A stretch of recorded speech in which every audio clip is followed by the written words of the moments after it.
لقد كان لكم في رسول الله أسوة حسنة اعوذ باللہ من الشیطان الرجیم بسم اللہ الرحمن الرحیم اللہم صلی علی محمد وعلی آل محمد کما صلیت علی ابراہیم وعلی آل ابراہیم انک حمید مجید اللہم بارک علی محمد وعلی آل محمد کما بارکت علی ابراہیم وعلی آل ابراہیم انک حمید مجید۔ اگلے باب کا عنوان ہے الصیام والقیام، روزے اور قیام اللیل کا بیان۔ حدیث نمبر 2206 حضرت ابو ہریرہ سے روایت ہے، وہ کہتے ہیں رسول اللہ صلی اللہ علیہ وآلہ وسلم نے فرمایا، رمضان کے لیے شعبان کے چاند کی گنتی کرو اور اس کو رمضان کے ساتھ نہ ملاؤ، مگر یہ کہ وہ تم میں سے کسی ایک کے روزے کا دن ہو، چاند دیکھ کر روزے رکھو اور چاند دیکھ کر افطار کرو۔ اگر تم پر چاند ابر آلود ہو تو پھر تم گنتی کر لیا کرو، کیونکہ گنتی تو کی جا سکتی ہے۔ اگر آسمان ابر آلود ہو اور چاند نظر نہ آئے تو 30 دن پورے کر لیا کرو۔ اور اس کے ساتھ ہی رسول اللہ صلی اللہ علیہ وسلم نے ایک اور ہدایت بھی دی کہ استقبال کا روزہ نہ رکھو۔ استقبال کے روزے سے کیا مراد ہے؟ رمضان کا استقبال کرتے ہوئے رمضان کے آنے سے قبل 1 یا 2 دن روزے رکھنا، رسول اللہ صلی اللہ علیہ وسلم نے اس سے منع فرمایا۔ ہاں، تم میں سے کوئی شعبان کے آخر میں روزے رکھ سکتا ہے کہ اگر کسی کے روزے کا دن ہو۔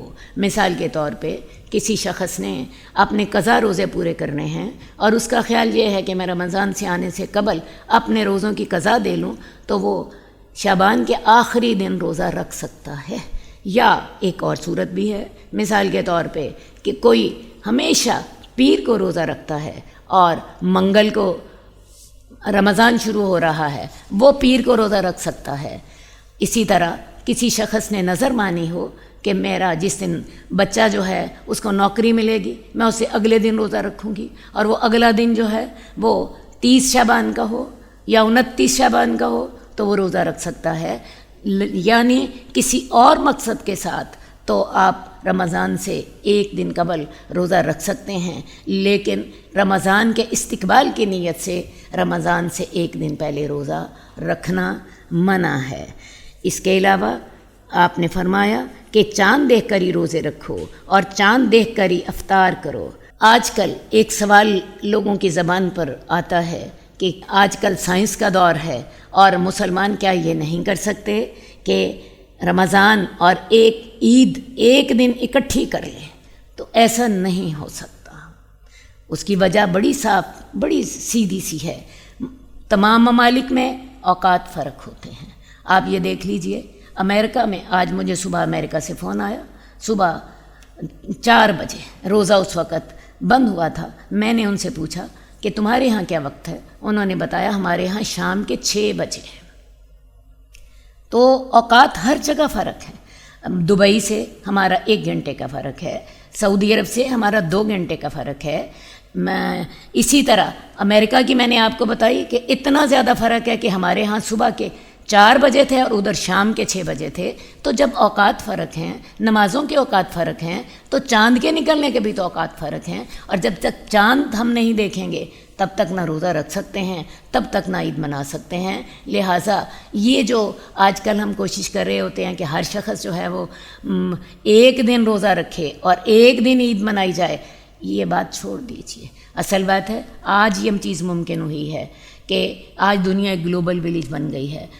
آج سے 1300 سال پہلے یا 1350 سال پہلے کیا خیال ہے لوگ یہ کام کیسے کرتے؟ لوگوں اسلام بڑا دین فطرت ہے، فطرت کے بالکل قریب ہے۔ اسلام نے بڑا سادہ سہل بتایا تھا کہ چاند دیکھ لو روزہ رکھ لو، چاند دیکھ لو عید کر لو، اور یہی اسلام کا اصول ہے۔ حدیث نمبر 2207 حضرت ابو ہریرہ سے روایت ہے، رسول اللہ صلی اللہ علیہ وآلہ وسلم نے فرمایا جب رمضان آتا ہے تو جنت کے دروازوں کو کھول دیا جاتا ہے، آگ کے دروازوں کو بند کر دیا جاتا ہے اور شیطان کو جکڑ دیا جاتا ہے۔ رسول اللہ صلی اللہ علیہ وآلہ وسلم رمضان کا استقبال کرتے، خطبہ دیتے، قد جاکم شہر عظیم قد ظلکم شہر عظیم، تمہارے اوپر ایک عظیم مہینہ سایہ فگن ہو رہا ہے، تمہارے پاس ایک عظیم مہینہ آ رہا ہے۔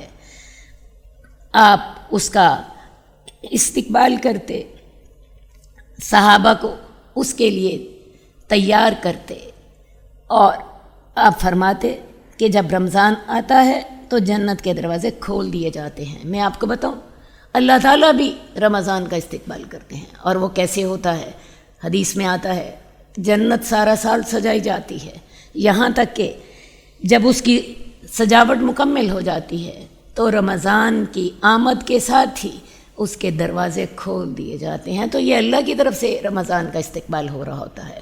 اللہ کے رسول صلی اللہ علیہ وآلہ وسلم صحابہ کو خطبہ دیتے اور اس میں رمضان کے مسائل بیان کرتے اور صحابہ کو نیکی کی ترغیب دیتے۔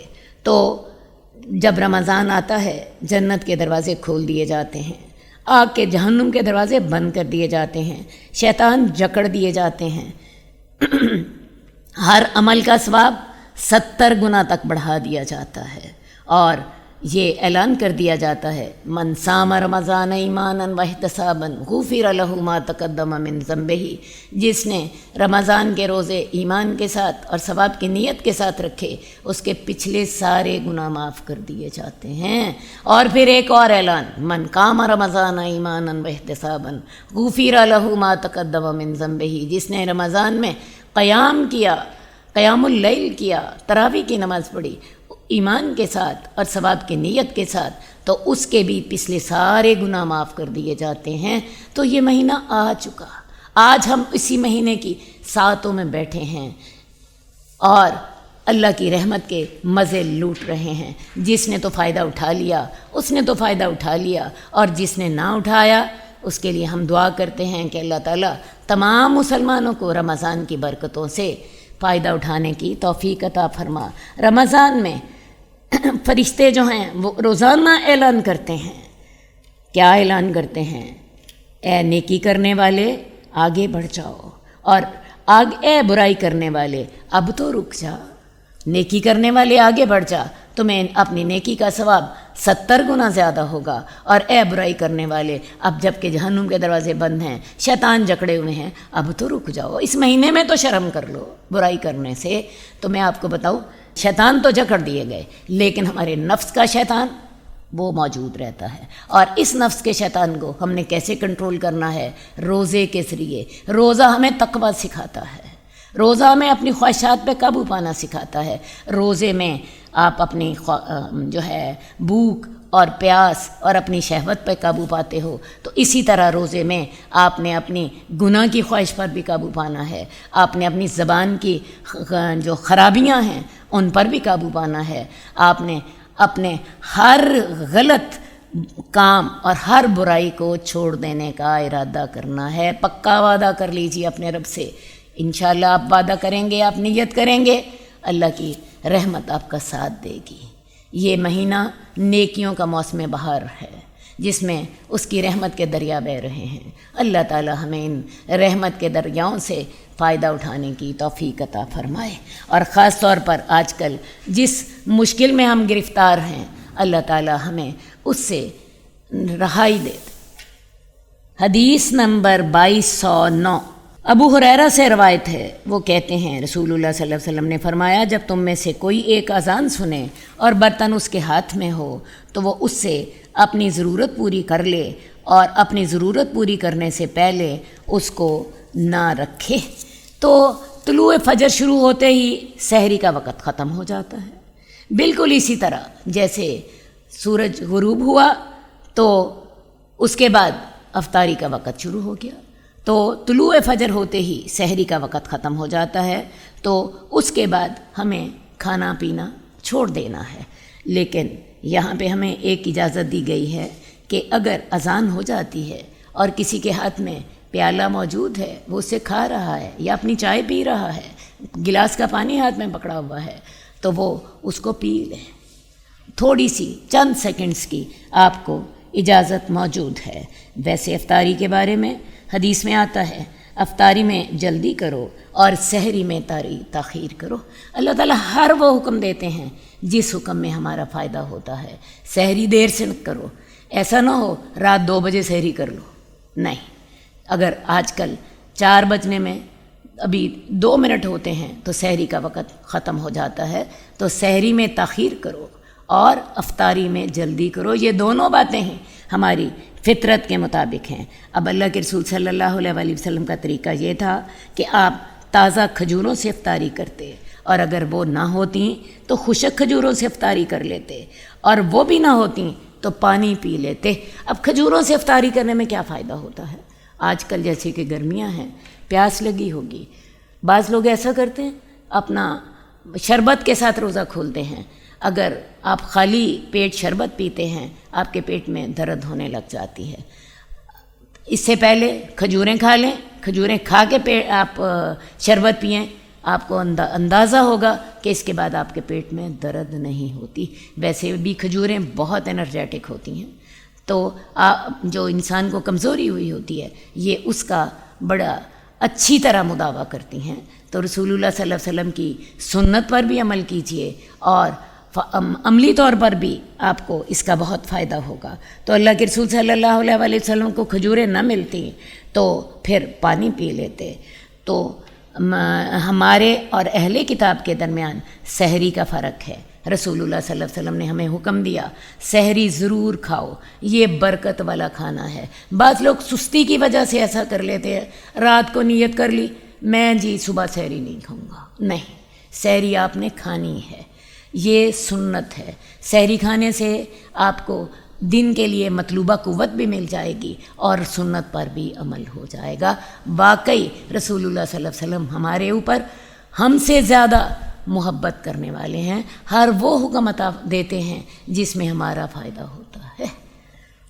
حدیث نمبر 2211، عبداللہ بن انیس کہتے ہیں کہ رسول اللہ صلی اللہ علیہ وآلہ وسلم نے فرمایا، مجھے لیلۃ القدر دکھائی گئی، پھر اس کو بلا دیا گیا۔ میں نے اس کی صبح کو دیکھا کہ میں مٹی اور پانی میں سجدہ کر رہا ہوں۔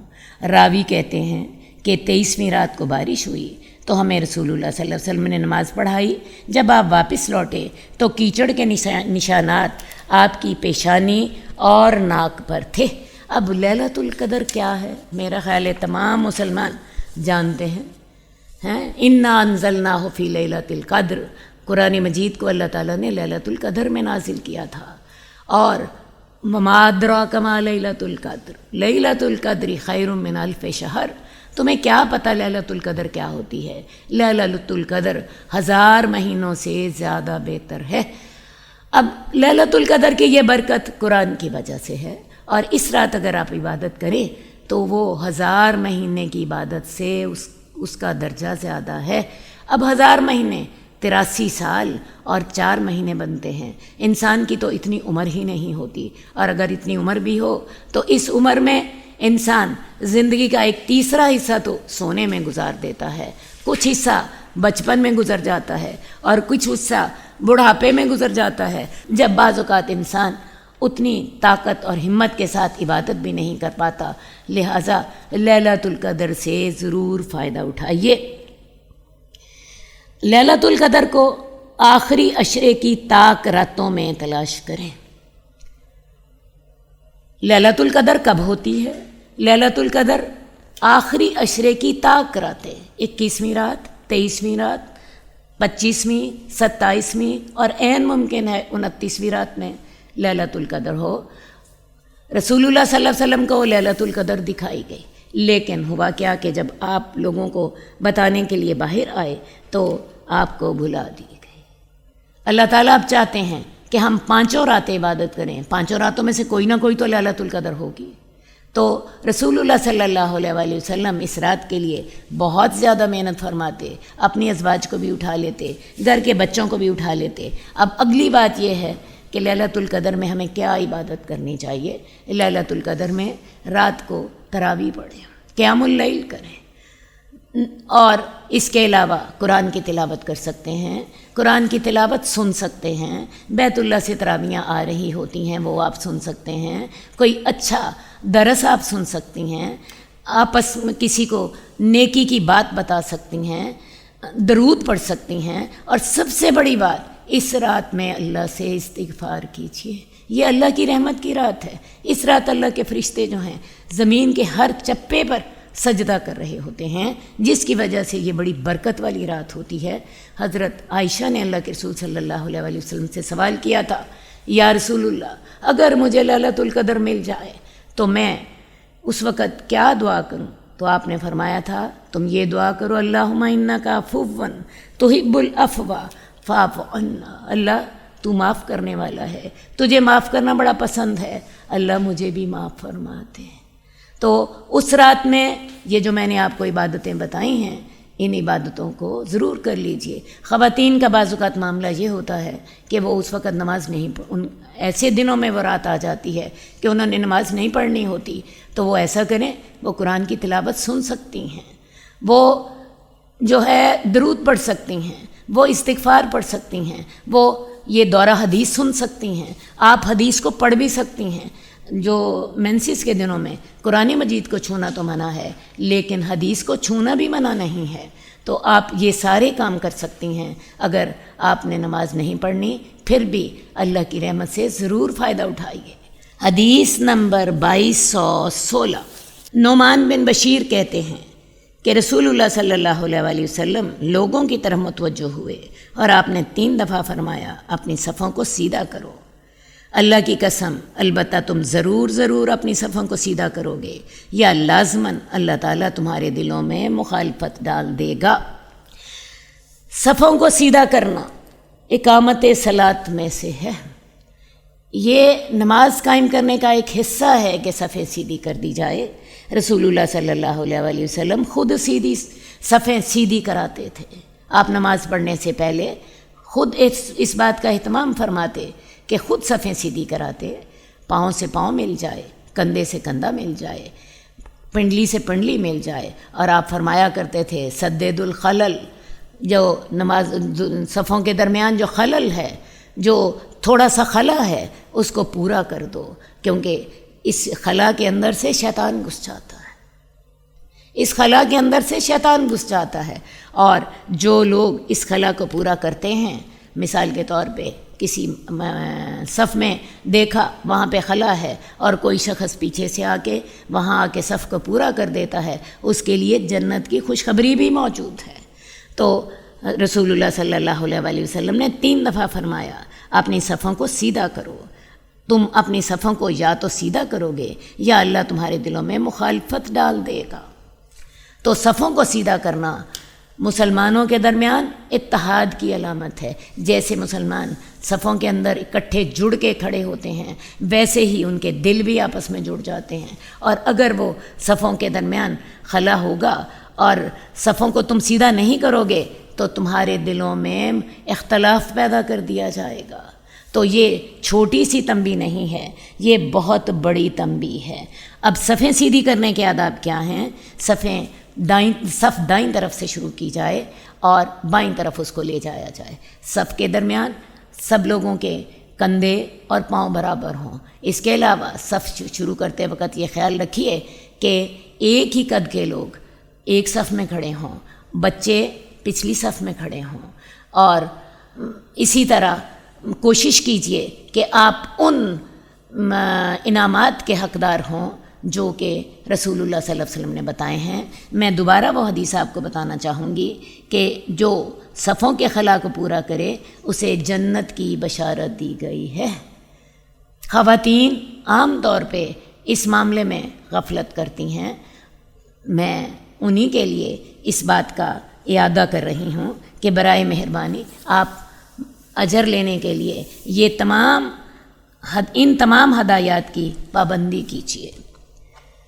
حدیث نمبر 2220، ابو ہریرہ اور ابو سعید خدری سے روایت ہے، وہ دونوں کہتے ہیں رسول اللہ صلی اللہ علیہ وآلہ وسلم نے فرمایا، بے شک اللہ عز و جل فرماتے ہیں روزہ میرے لیے ہے اور میں ہی اس کا بدلہ دوں گا۔ روزے دار کے لیے 2 خوشیاں ہیں، جب وہ افطار کرتا ہے اس وقت خوش ہوتا ہے، اور دوسری خوشی جب وہ اللہ سے ملاقات کرے گا اور اللہ اس کو بدلہ دے گا اور وہ خوش ہو جائے گا۔ اس ذات کی قسم جس کے ہاتھ میں میری جان ہے، روزے دار کے منہ کی بو اللہ کو مشک کی خوشبو سے زیادہ پیاری ہے۔ اصل بات ہے دوسرے جو اعمال ہیں ان کا تو اللہ تعالیٰ نے اجر بتا دیا، لیکن روزے کا اللہ تعالیٰ نے اجر نہیں بتایا۔ اللہ تعالیٰ نے اس کے لیے ایک ہی بات فرما دی، روزہ میرے لیے ہے اور میں اس کا اجر دوں گا۔ اور روزے کا اجر ایک اور حدیث کے مطابق جنت ہی ہے، لیکن میں آپ کو یہ بتانا چاہوں گی کہ یہ کس روزے کا اجر جنت ہوتی ہے۔ روزہ صرف کھانے اور پینے اپنی خواہش سے رکنے کا نام نہیں ہے، روزہ ہر گناہ سے بچنے کا نام ہے۔ آپ کی زبان جھوٹ نہ بولے، آپ کی زبان غیبت نہ کرے، آپ کے کان جھوٹ نہ سنیں، آپ کے کان غیبت نہ سنیں، آپ کے پاؤں ایسی جگہ کی طرف چل کر نہ جائیں جہاں پہ میرا رب ناراض ہوتا ہے، آپ کی آنکھیں وہ چیز نہ دیکھیں جو اللہ نے پسند نہیں فرمائی، آپ کا دل وہ نہ سوچے جو کہ جس سے اللہ راضی نہیں ہوتا۔ تو روزہ دل کا بھی ہوتا ہے، روزہ دماغ کا بھی ہوتا ہے۔ روزہ دل کا کیسے؟ اپنے دل سے کینہ، بغض، انتقام کھرچ کے نکال کے پھینک دیں۔ آپ اپنے گھر کی صفائی تو کرتی ہیں، لیکن اپنے دل کی صفائی بھی تو کریں۔ یاد رکھیے جس دل میں کینہ اور بغض ہوگا اس کی لیلۃ القدر کو بھی معافی نہیں ہوتی۔ میری یہ بات یاد رکھیے گا۔ ایک اور حدیث مختصراً بیان کر دوں، آپ کو پتہ ہے ہمارے پاس اتنا وقت نہیں ہوتا۔ ایمان اور حسد ایک دل میں اکٹھے نہیں ہو سکتے، یا تو ایمان ہوگا یا حسد ہوگا۔ تو اپنے دل کو حسد، بغض، کینے، انتقام سے خالی کر دیں۔ اللہ کے نبی صلی اللہ علیہ وسلم نے ہمیں معاف کرنے کا حل بتایا ہے، برائی کو اچھائی سے بدلنے کا ہمیں طریقہ بتایا ہے۔ اپنے دل کو ان چیزوں سے پاک کیجیے، تھوڑا سا لوگوں کو معاف کرنے کی عادت ڈالیے، اور خاص طور پر یہ سوچ کے عادت ڈالیے کہ میں اپنے اللہ سے کتنی معافیاں مانگتی ہوں، میں کتنی گناہ گار ہوں۔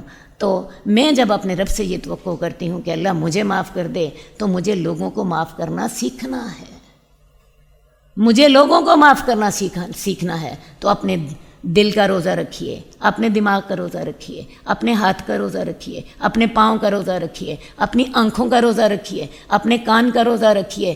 جب آپ اس طرح کا اپنے جسم کے ہر عضو کا روزہ رکھ لیں گی تو پھر اس روزے کی جزا جنت کے علاوہ اور کچھ نہیں ہے۔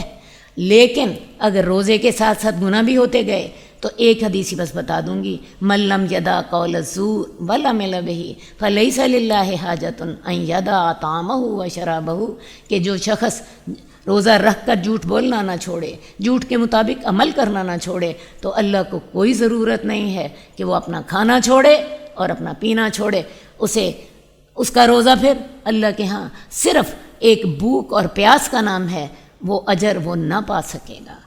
تو روزے دار کو 2 خوشیاں ملتی ہیں جب وہ روزہ کھولتا ہے۔ ایک خوشی اس وقت ملتی ہے اور دوسری خوشی اس وقت اس کو ملے گی جس وقت وہ اللہ سے ملے گا، اور اللہ تعالیٰ اس کو روزے کی جزا دیں گے۔ اس ذات کی قسم جس کے ہاتھ میں میری جان ہے، روزے دار کے منہ کی خوشبو اللہ کو مشک کی خوشبو سے زیادہ پسند ہے۔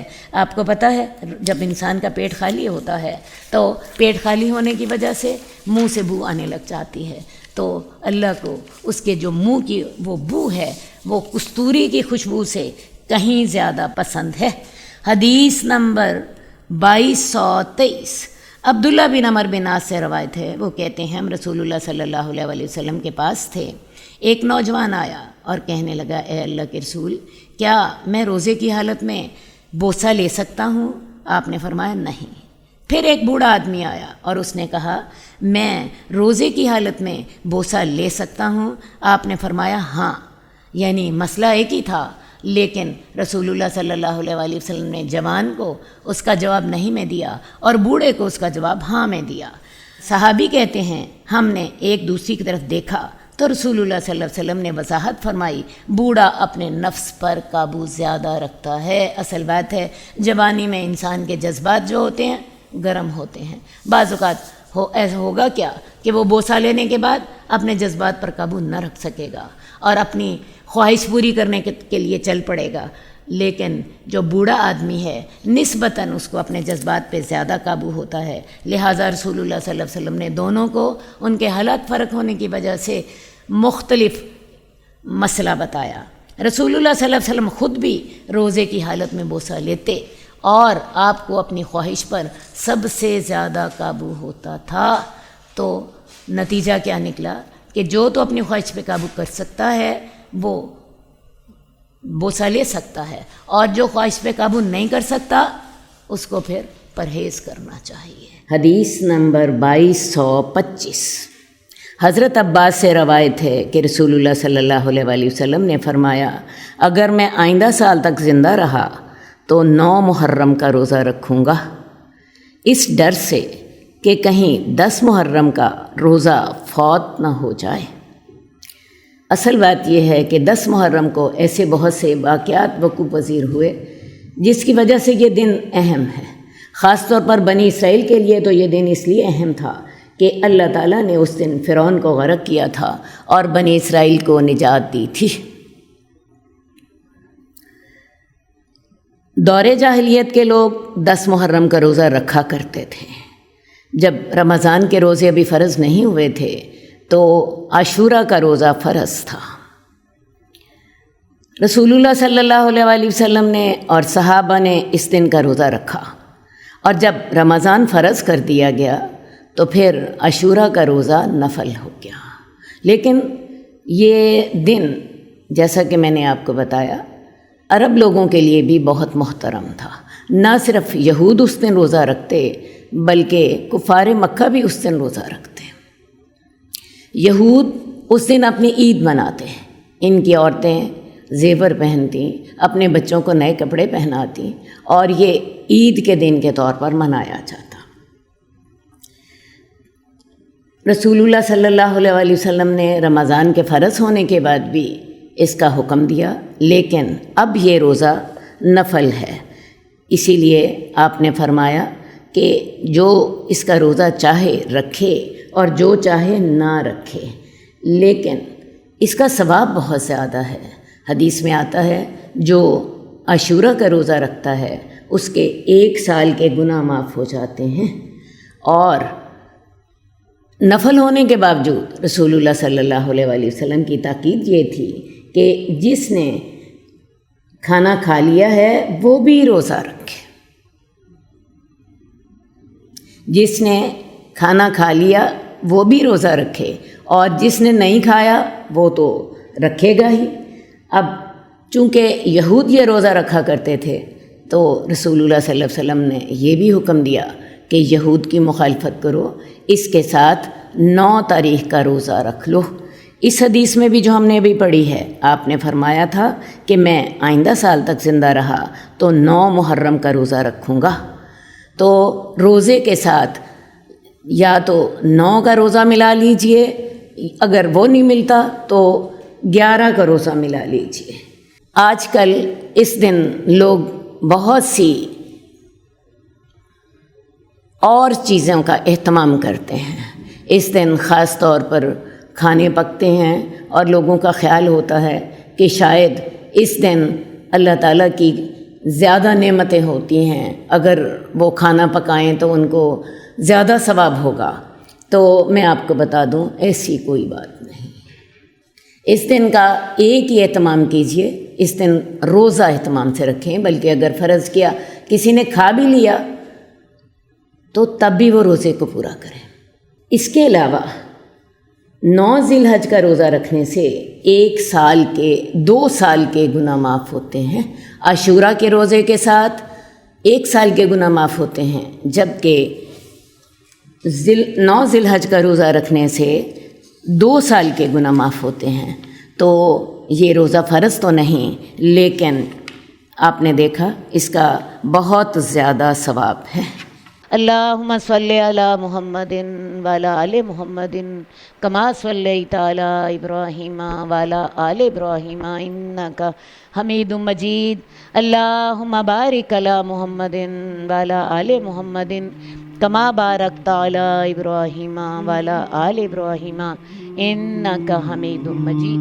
مولاي صل وسلم دائما ابدا على حبيبك خير الخلق كلهم. مولاي صل وسلم دائما ابدا على حبيبك خير الخلق كلهم. محمد سيد الكونين والثقلين. محمد سيد الكونين والثقلين والفريقين من عرب